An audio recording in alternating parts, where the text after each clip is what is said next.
Let's talk RankIQ. This is a really cool tool built by Brandon Gailey of the Blogging Millionaire podcast. He is an SEO expert, and it's interesting because it's kind of like Surfer SEO, but specifically for bloggers. And it's interesting because Surfer does try to position themselves for bloggers a lot more. I do think RankIQ has pros and cons versus Surfer versus anything else in the market. But let's talk about is this worth your time? Should we be bothering with this? RankIQ is quite an interesting tool because it provides keywords that are basically easy win. You're definitely going to grab them and rank for them kind of keywords. However, everyone else who has RankIQ can see them as well. So there's pros and cons with that. It also runs these reports, which give you basically must words or LSI words that you need to mention inside of the post to rank on the first page of Google. I'm going to walk you through a bit of how this works and talk about whether or not it's worth it. But to start, I do want to be clear on the price up front. It is $49 a month. For the base plan, there is a $99 a month plan that gets you even more reports. So you get 16 on the base plan, and I don't remember how many on the higher plan. But there's kind of a secret plan once you've been a member with them for at least a month. You can request to go down to the $29 a month level, which is 8 reports. And it's significantly cheaper, to be honest. Most people are not going to be writing 16 posts a month, so you don't really need that amount. And then from there, let's just dive right in. So keyword library here is where you can find every keyword that is on the site, basically. There's almost 12,000 pages of them. So there's a lot of keywords here. And obviously, it is ridiculous to try and go through every single one of those individually. So what you do instead is you search by your niche. So there's overarching niches like food, travel, mom, parenting, Or if you went in here, you can find even more specific ones. So like air miles loyalty, if that's something that you're focused on your site, there's 210 keywords there for you. If you don't want to scroll all the way, you can also just search, travel, and then you come up with all of the travel things that exist, basically. You can see there's a lot on various destinations. If the one that you write on doesn't exist here, you can simply come over to Can't Find Your Niche, click here, and you can submit a request to them via email for them to start including your niche. So from here, you can search by those individual niches, but there's a lot of other ways to search. By competition. And so essentially, he's filtered it here based on what your DA is. He has a video on the homepage that breaks down what you should be targeting depending on where you're at. But essentially, if your DA is under 30, you want to go up to 20. If your DA is 30 or above to about 40, you can target this level. DA 40 plus, you can target higher. I will say I take issue with this because number one, he doesn't really look at search intent or how niche down your site is. So for example, if you have a site that is all about Rome, you can rank for a lot more even if your DA is lower. So I think the competition thing it's very much an estimate. I do understand where he's coming from, but again, to me, it reads a lot like the difficulty levels on key search that just aren't super accurate. Now, time to rank is really cool because you kind of don't see that anywhere else. Basically, with time to rank, it depends on how fast you want to rank on the first page of Google. Some things, obviously, with keywords can take a year to do so. He's recommending based on your DA now. This is a new addition. It used to just be that you just had the different times to rank. It didn't really affect DA. Which ones you should target. And I think it does make sense that you want to go with easier to rank ones first. I think it does make a lot of sense. But I don't know that it means you can't go for the other ones. So that's just an option to filter by as well. Then he does a different metric than we're used to.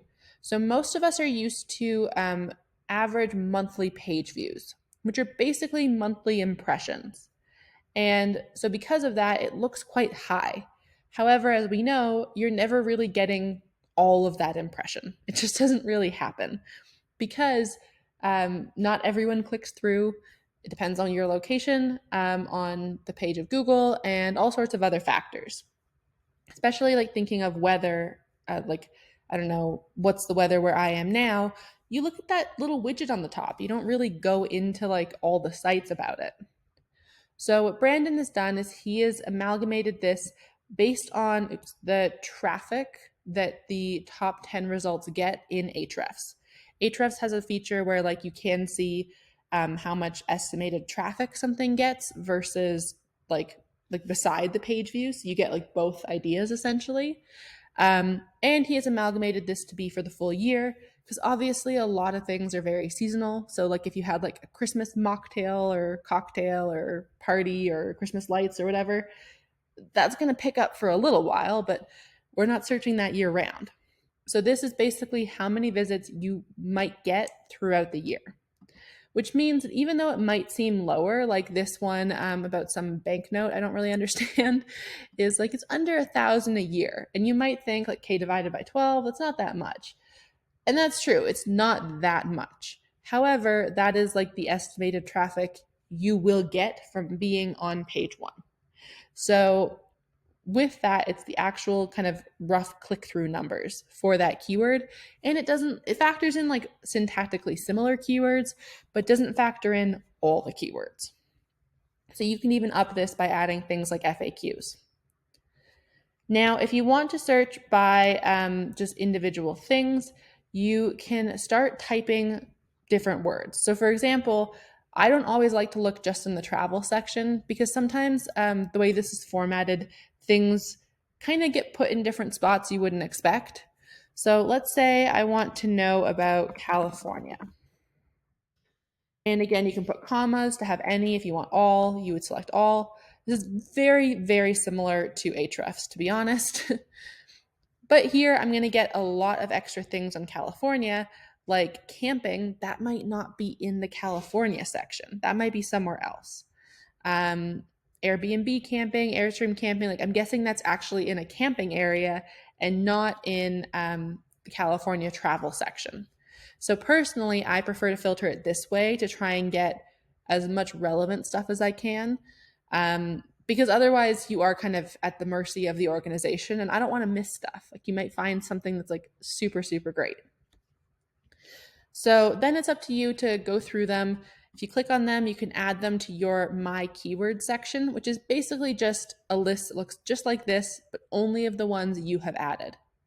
And in there as well, just like here, you can filter by competition. So we can filter by low competition. Whoops. Go back to low competition. There we go. Which is like 2. That'd be really, really easy to get. And you can see, I can start looking through, okay, maybe I want to go by the lowest competition, maybe the highest search volume. We can filter that way, time to rank. And then this button here to run a report, you would only click if you want to run a report to get all of those LSI keywords. Basically, a report gives you like, I'll show you a report in a minute, but it gives you extra information. And so you have access to all of these keywords, an unlimited amount of keywords, but the amount of reports is limited per month. Now you can also exclude keywords. So for example, if you didn't want to talk about like maybe London, Ontario, you wanted to talk about London, England, you can put in here like remove Ontario or remove Canada or remove ON or whatever. That way you only get the ones that are in England. Now, keyword type is interesting because this is a new thing that they've added. You can now search for questions, comparison keywords, reviews, and best. This is something I think they got the idea from Keyword Chef because Keyword Chef has had this for a long time. And it's cool that it's here now too. So you can search by questions. Let's do California again. And search that way. And so here we've got a lot of questions about California. And these can be really good because number one, question keywords more often than not are capable of ranking for different types of snippets, like people also ask, the featured snippet, things like that. And a lot of times they are 0 to hero keywords. So they are ones that have a low search volume because no one's recognized them yet, or they have no answers that really match the user intent properly. So you can go in there and steal these out from under the other people, essentially. But it is cool to like flick through these. As you know, I'm very much a do-it-myself kind of person, so I've taken some issue with the keywords here. I have multiple times found ones that when I do my own analysis of them, um, even with Ahrefs, the same tool that he uses, it's not what he says it is. And it's been rare. It's only happened on occasion.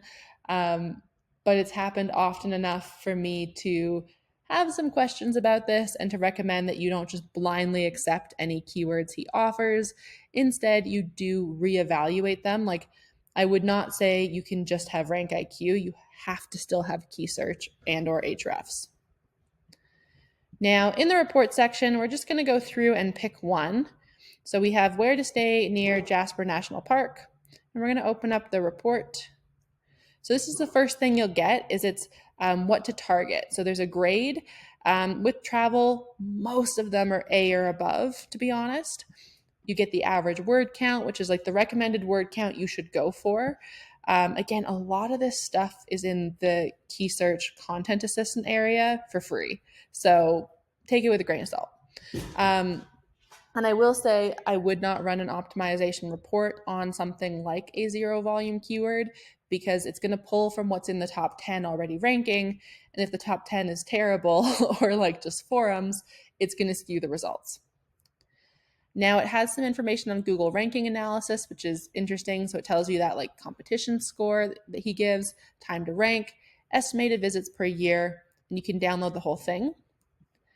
And then it's interesting because you can look at the different topics that Google wants you to deal with. Some of these, like best places, are clearly not topics. So I think he misuses the word topic. It is more like the phrases that are must words that you're going to want. And then relevance is how often someone else has used it, how many of the different competitors use it, and how important. So he always ranks it by like the ones that you need to use the most first, and the ones that you definitely have to include first, sort of a thing. Then it goes through the title analysis of what words are in different titles for your competitors, what they all are, shows you the highest graded people that match these results in the SERPs, which are the top 10. But then here is the content optimizer. So this is where you can either write in here. Personally, I just copy and paste it from Jasper or wherever I've been writing, but usually Jasper. If you just copy and paste it though, you have to save draft, leave to report, and then come back because it has to like refresh itself. And then the grade will update as you're writing. So I even put stuff from my writers in here, even if I've told them to optimize with this, and I send them the report. I will. Sorry, Theo is barking. I will redo it after because oftentimes they do not go for the A++ that they should. And I always try to target an A++ as long as it's natural. So over here, again, you can see like the rankings are very similar of which ones we should include in this post.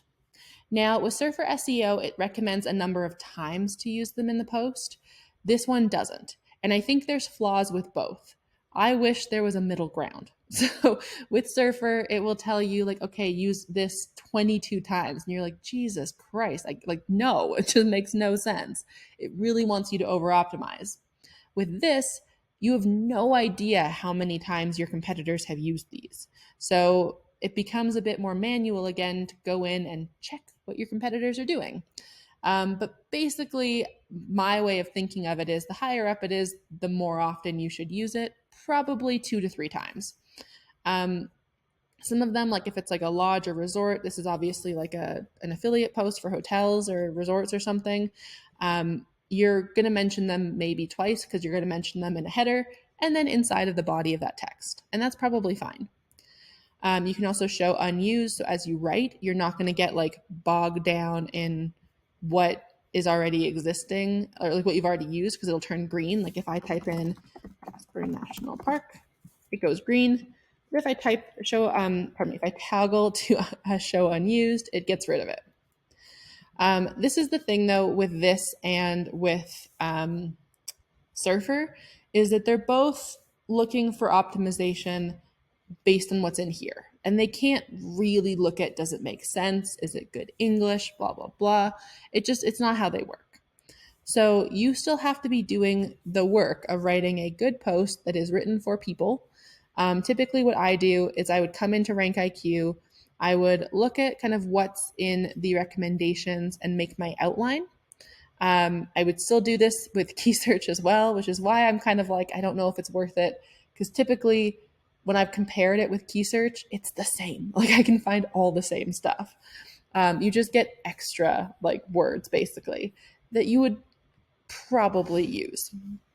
So in here, you'd basically write your outline and then you'd go away and write it just like you normally would. You would not write it looking to optimize for this stuff in the same time. You would write it and then come back later and then double checks. Maybe you didn't use best hotels exactly. Maybe you didn't use indoor pool exactly or outdoor pool. You would just come back and then you might add in a couple of those terms, sort of a thing. But I do not recommend, and Surfer is the same for Surfer SEO. I don't recommend writing like in here and then looking at these the whole time because you will over optimize. You will naturally just try to include them far too much and it will become a problem. So be careful. And yeah, take stuff with a grain of salt too, because sometimes like it might say 3,000 and you know it should be 4,000. Again, they don't tend to put limits on things. And something I don't like with this as well is it never tells you how often to use your primary keyword, which to me seems like the most basic thing it should help tell you to do, I guess, if that makes sense.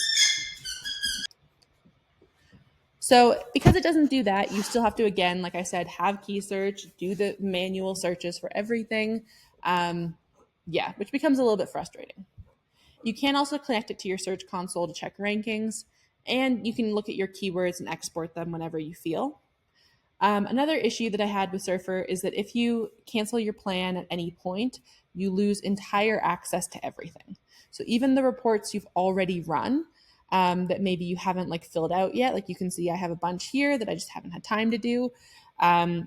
They actually that's not true. I just haven't fully finished the optimization for it yet.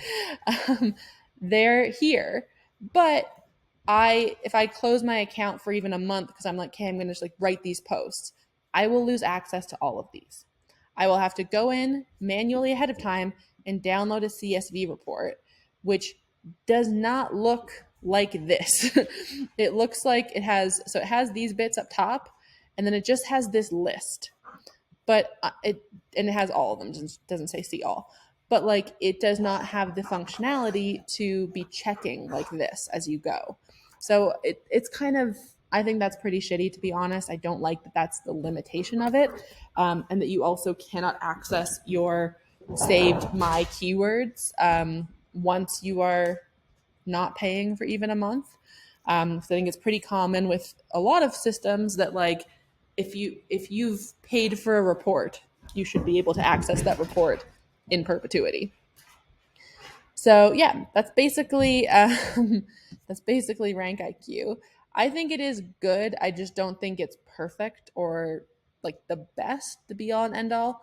I think there are definitely limitations to it versus Surfer. I think Surfer also has limitations versus this.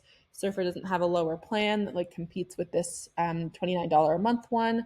I don't love that RankIQ no longer advertises that, yet they still offer it. And they're kind of guilt trippy when you try to get it, to be honest. They're like, oh, well, it doesn't really cover our costs. It's like, then either you have it or you don't have it. You got to pick one. Um, yeah, and I think with Rank IQ as well, it definitely wasn't built for travel bloggers to begin with. I've seen a fair number of issues with the travel ones. So take things with a grain of salt. I think the reports are pretty good. I think they're interesting. Personally, this is not a must have, in my opinion. This is a, like, I don't know, down the line luxury. I would say have key search first. I would then say if you wanted to get fancier, go to Ahrefs instead and like do a month of it and then just download all the stuff there because you can get all this information there basically. And then go to Key Search Content Assistant and then run basically the report that's almost exactly like this. Um, yeah, and then I would say between it and Surf for SEO, I'm still pretty torn. I think that both have the ability for user error to mess things up by over optimizing stuff. I think it's a little bit less likely with RankIQ because it doesn't give you as much, where Surfer SEO gives you a lot. And admittedly, Surfer SEO is also a keyword research tool like Key Search. I've never really gotten into that side of it. So I think from that perspective, the fact that you can manually do your own helps a lot. Whereas with RankIQ, you can run reports on any phrase, even if it's not one of their keywords. But it is frustrating that you still then need to have something like Key Search paid alongside it. So very much up to you. Personally, I do like it. I think it gamifies it for me a little bit more. And when I'm distracted, or if there's posts like affiliate posts that I'm still getting used to and struggle with kind of getting fully fledged, it does help with that. It's an interesting thing to use. And yeah, I just really wish they would bring back the $29 a month one, or that they would be clearer about not offering it, or so. Like it feels a bit weird. But yeah, I think it's really interesting. The Facebook group's really nice. They've got a lot of information there. His podcast is okay. It's not my favorite, to be honest. I think he's a nice guy, but I don't really enjoy the podcast. I would recommend Niche Pursuits over it, even though Niche Pursuits is a lot bigger. Yeah, but I do think it's interesting. I think it's helpful for newer people who struggle with keyword research to just come in and grab keywords. But like I said, I would always recommend double checking things, especially because it doesn't like update the competition visits per year and time to rank as it goes like regularly.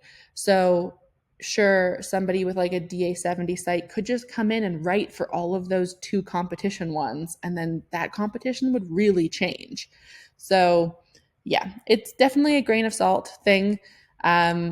I have like my little nitpicky things. Obviously, I still use it. I still enjoy it. I still think it is a good product. I just think you have to be smart about how you use it. If you have any questions, let me know.